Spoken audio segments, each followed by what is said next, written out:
Bienvenue sur Kavi TV, merci de nous préférer pour vous informer au sommaire de ce journal. Retard dans l'exécution du chronogramme de la transition, la convergence des acteurs sociopolitiques engagés dans le cadre du dialogue inclusif interguinéen tiennent pour responsable le gouvernement et le Conseil national de la transition. Ces acteurs sociopolitiques sont d'ailleurs convaincus d'un glissement du chronogramme de 24 mois. Vous en saurez plus dans ce journal. Manifestation des anciens contractuels à Kankan. 6 d'entre eux ont été interpellés hier par la police. Sortis réclamer leur engagement à la fonction publique, ils ont passé la nuit en garde à vue, un acte condamné par le président du collectif des professionnels de l'éducation qui dit avoir engagé des négociations pour leur libération. Immigration clandestine expulsée de la France en décembre dernier, le miracle se produit pour Ousmane Touré, ce jeune qui a quitté la Guinée pour réaliser ses rêves, a frôlé le pire. Expulsé dans un premier temps, il a bénéficié de l'appui du ministère guinéen des Affaires étrangères pour l'obtention de ses documents officiels. C'est tout pour les titres. Encore une fois, bonsoir. Retour à l'ordre constitutionnel. La convergence des acteurs sociopolitiques engagés dans le cadre du dialogue inclusif interguinéen explique les facteurs ayant favorisé le retard dans l'exécution du chronogramme de la transition en marge de la présentation ce mardi du rapport synthèse sur l'an 1 du cadre du dialogue. Ces acteurs tiennent pour responsables 2 organes de la transition dont le gouvernement et le Conseil national de la transition. Amara Bangoura pour en savoir davantage. Devant les hommes de médias, les acteurs sociopolitiques engagés dans le cadre du dialogue dressent leur constat depuis sa mise en place il y a 1 an. D'abord, sur le retour à l'ordre constitutionnel, ils relèvent des manquements ayant contribué au retard, promettant un glissement de calendrier. Du RAVEC. Le retard dans la mise en place de l'Observatoire national. Conformément aux résolutions du cadre de dialogue, les avant-projets du Code électoral révisé de la Charte des partis politiques et celui de l'organe indépendant de gestion des élections ne sont toujours pas disponibles. Ministère de la Justice et des Droits de l'Homme. Il faut noter que dans ce ministère, la résolution relative à la diligence dans le traitement des dossiers des acteurs sociopolitiques d'alors a été prise en compte. Par contre, les autres dossiers judiciaires, bien qu'étant économiques comme ceux du Premier ministre Dr Ibrahima Kassory Fofana, Amadou Damaro Kamara, président de l'Assemblée nationale, ex-président de l'Assemblée nationale, Dr Mohamed Diané, Cabinet Silla, Ibrahima Kourouma, Oyegi Lavogi, tous anciens ministres, n'ont pas eu de réponse attendue. Sur le RAVEC, censé de doter la Guinée d'un fichier électoral, ces acteurs dénoncent la lenteur dans le processus provoqué par le non-respect des dispositions du décret du 5 novembre dernier prévoyant la nomination d'un coordinateur. C'est pourquoi ils exigent la nomination indispensable d'un coordinateur pour le démarrage effectif du PN-RAVEC, car il est le seul ordonnateur des dépenses selon les dispositions du décret numéro 0532. Sinon, certaines étapes préliminaires sont déjà franchies. Organisation des élections. Pour aller aux élections, il faut que l'actuelle direction des affaires politiques et de l'administration électorale soit érigée en direction générale chargée des élections. Dans l'opinion, le prétexte selon lequel l'explosion du dépôt d'hydrocarbures pourrait constituer un facteur de glissement de calendrier est souvent nourri. La convergence dit rejeter cet argument qui, selon elle, s'il s'avère exact, risquerait de créer d'autres crises. Procès du massacre du 28 septembre 2009, des témoins se succèdent à la barre du tribunal criminel de Dixine. Après la déposition de Youssouf Joly Touré, c'est au tour de Mamadi Soumaoro de livrer son témoignage. Ancienne recrue de Kaléa, il déclare avoir vu ses camarades de promotion armés de fusils et de machettes embarqués dans des camions militaires pour Conakry les 24 et 25 septembre 2009. Mamadou Tanba. Le témoin, adjudant-chef Mamadi Soumaoro, tire ses preuves des exactions commises au stade du 28 septembre de la bouche de son ami de promotion de Kaléa, Moriba Haba. Ce dernier serait parmi les recrues qui auraient pris part au massacre. Mamadi Soumaoro accuse le directeur du centre de formation de Kalea à l'époque, le colonel Bienvenu Lama, le colonel Blaise Gomou, Jean-Louis Pogomou et bien d'autres. Maître Hamidou Bari de la partie civile qualifie ce témoignage de Mamadi Soumaoro de très important dans la recherche de la vérité. L'élément important que M. Soumaoro a apporté, il a confirmé que les recrues de Kalea ont été embarqués dans des camions armés. Une grande planification a été faite et ils sont venus les 24 et 25 septembre 2009 et que ces recrues-là ont effectivement bel et bien participé aux crimes qui ont été commis au stade du 28 septembre. Donc ça, c'est un élément de témoignage très important pour nous les avocats des victimes des événements du 28 septembre 2009. Après la tentative d'assassinat de Moussa Dadis Camara par Toumba Diakité, Mamadi Soumaoro a connu l'enfer. Il est arrêté au camp Kalea à cause de ses relations avec l'aide de camp de Dadis Camara et conduit au 32 escaliers du camp Alpha Yaya Diallo où Begré rendra l'âme à sa présence. Et puis 6 enseignants contractuels communaux de Kankan, dont 2 femmes interpellées par la police hier lundi. Ces derniers manifestaient pour réclamer leur engagement à la fonction publique. Ils accusent Alseni Mabinti Kamara, Moussa Doré et autres d'être à la base de cette situation. Rencontré ce mardi, l'un des accusés regrette la réaction de ces contractuels, mais aussi celle des forces de l'ordre. Mama Aïssata Tawel Kamara. Moussa Doré est le président du collectif des professionnels de l'éducation. Il fait partie des personnes accusées par l'association des enseignants contractuels communaux de Kankan. Selon elle, ils sont à la base du retard de leur engagement à la fonction publique, d'où leur manifestation de ce lundi. Pour moi, c'est une erreur grave de la part de nos collègues de Kankan de manifester contre Alseni Mabinti et même contre moi-même. Parce qu'en réalité, nous ne sommes que des facilitateurs pour leur intégration à la fonction publique. Pour moi, le combat aujourd'hui devait être celui de demander à l'État de faire en sorte de régulariser les contractuels dans leurs droits. Et c'est ce qu'ils sont en train de faire. Donc, si hier, ils l'ont fait, je pense que c'est une erreur. Bon, peut-être qu'ils pensent qu'il y a la lenteur dans la procédure. Ils pensent que nous avons refusé de lancer le mouvement de grève. Mais pour nous, nous sommes sensibles, n'est-ce pas, à la situation de la population. Nous sommes sensibles à leurs problèmes. Mais il y a un incendie. Le pays est en crise. Est-ce qu'il faut lancer maintenant une grève?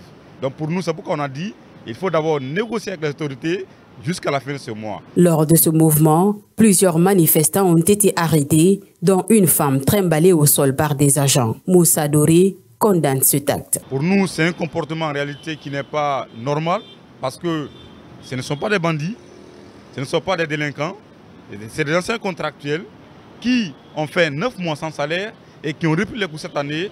Et jusque-là, l'État peine à régulariser la situation. Donc s'ils sortent, même si la manifestation n'était pas dans un cadre légal, mais s'ils sortent quand même pour réclamer leurs droits, mais je ne pense pas pourquoi on peut les écouler en prison jusqu'à 24 heures. Pour moi, ce n'est pas normal. Il faut les libérer parce qu'ils sont dans leurs droits. Selon le président du collectif des professionnels de l'éducation, une négociation est en cours avec les autorités compétentes afin de faire libérer ces enseignants qui ont déjà passé 24 heures en garde à vue.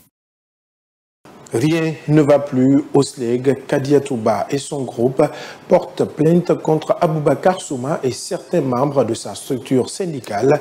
Ils sont reprochés de faits d'usurpation de titres au nom du syndicat libre des enseignants et chercheurs de Guinness-Leg. Mais pour le cas Aboubakar Souma, ces convocations n'ont aucun effet à leurs yeux. En Soumaï le Baldé.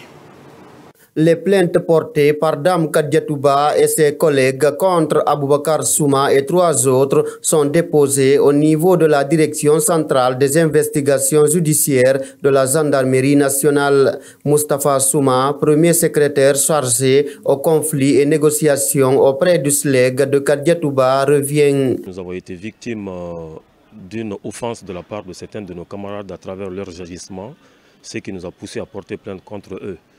Aujourd'hui, la plainte est portée contre 4 personnes, mais ce ne sont pas les mêmes chefs d'accusation qui sont retenus contre eux. Les chefs d'accusation vont de l'usurpation de titres à la diffamation, mais aussi... Aboubakar Souma, Mohamed Bangoura, responsable de communication, et 2 autres membres sont les 4 qui sont visés dans cette procédure judiciaire.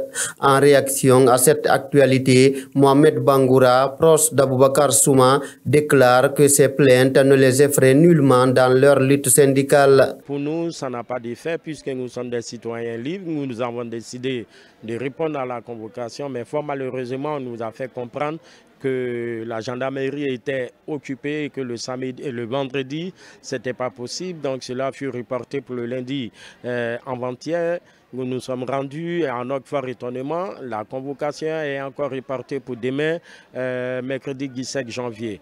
Donc nous avons décidé de répondre et qu'on nous donne les explications sur l'expression usurpation d'éthique et de fonctions syndicales. Aboubakar Souma et Kadiatouba, chacun réclame la paternité du syndicat libre des enseignants et chercheurs de Guinée-SLEG. Sur un autre plan, la restriction des médias en Guinée continue d'impacter le quotidien de la population. De nombreux citoyens rencontrés ce mardi par nos reporters disent être privés de leur droit à l'information, un état de fait que dénoncent ces personnes qui invitent les autorités à faire preuve de bonne foi vis-à-vis des médias. Mariama Bouya Bari, Ibrahima Bangoura, reportage. Depuis le 24 novembre dernier, une grande partie de la population guinéenne a du mal à avoir accès aux nouvelles du pays. Ces personnes qui s'informaient via les médias privés se disent aujourd'hui privées de leur droit fondamental à l'information. Si vous avez des difficultés d'accéder à des informations, mais vous êtes perdu, vous perdez le pôle.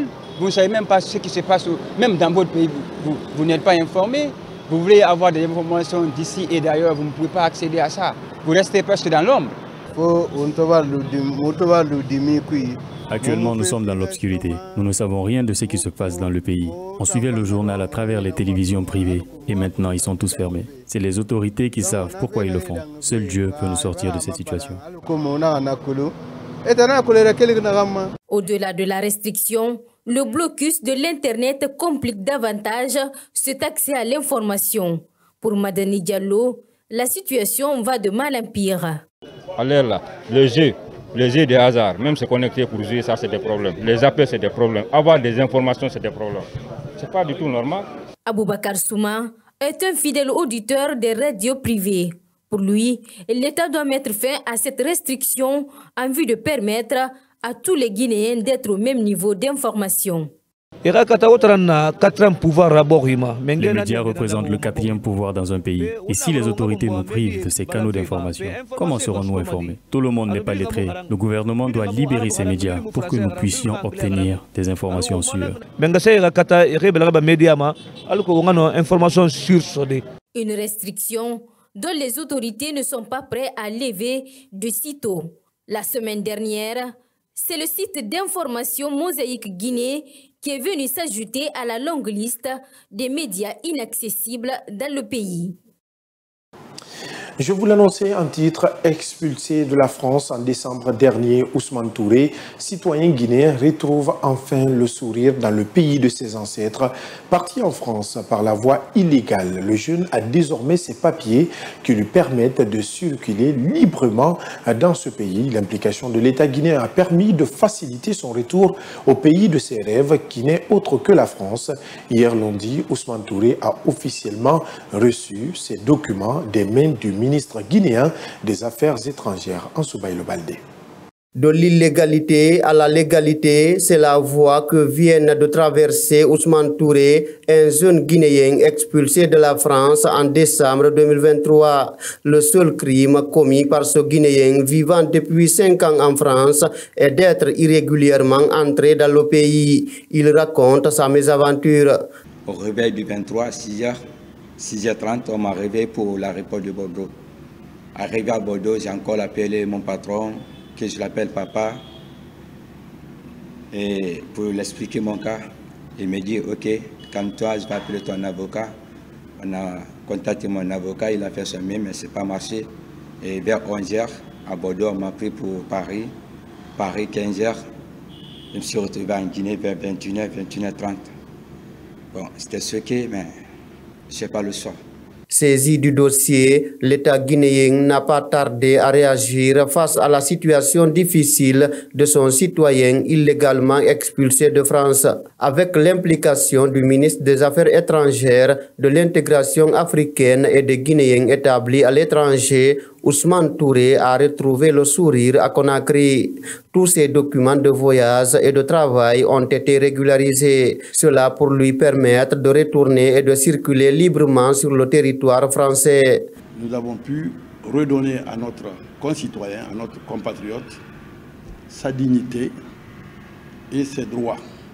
Ça, c'est votre contrat à durée indéterminée. Je remercie votre employeur. Ceci, c'est votre passeport guinéen avec le visa de longue durée que vous avez ici. Là, vous allez rentrer en France. Et là, enfin, vous avez votre billet parce que vous avez souhaité aller le samedi. Vous avez votre billet ici. C'est en 2018 que Ousmane Touré a emprunté la voie irrégulière, précisément le désert, pour se retrouver en France. Sport, avant de boucler ce journal, le Sili partage les points avec le Cameroun au compte de sa première sortie à la phase finale de la Coupe d'Afrique des Nations. En infériorité numérique, les poulains de Kaba Diawara ont tenu en échec les Lions indomptables du Cameroun, une prestation qui ne passe pas inaperçue à entendre des acteurs sportifs. Ibrahima Alassane Kabara, reportage. Le Sili national de Guinée s'est montré décisif lors de sa première sortie contre les Lions indomptables du Cameroun. La Guinée a tenu en échec le Cameroun un but partout, malgré le carton rouge concédé par son capitaine François Kamano. Muntagaba, journaliste sportif, salue cette prestation de l'équipe nationale. On a vu une équipe du Sili vraiment qui est combattante parce qu'elle a réussi à quand même à tenir cette équipe du Cameroun. C'est vrai que c'est une grosse équipe, c'est l'une des meilleures équipes sur le continent. Et aujourd'hui, on a vu vraiment une équipe du Sili vraiment soudée, parce que ça, c'est déjà quelque chose de positif. Beaucoup de cadres du Sili étaient absents à cette rencontre, dont Serou Girassi, Nabi Keita et Amadou Diawara. Ce journaliste sportif pense que l'entraîneur guinéen a apporté un plus dans le système de jeu. Kaba a eu vraiment à mettre un système avec deux milieux de terrain, deux pistons au milieu de terrain qui a eu à embêter cette équipe. Franchement, c'est nouveau. Mais surtout, il ne faut pas oublier qu'il y a l'impact aussi de l'adjoint qui est Fousseni Diawara. La Guinée doit affronter la Gambie le 19 janvier prochain. Une rencontre qui, selon Muntagaba, est décisive puisqu'elle déterminera l'avenir du Sili national dans cette compétition. Voilà comment s'achève cette grande édition d'information à tous. Merci de l'avoir regardé. À nous retrouver sur notre site d'information siaminfo.com. Au revoir.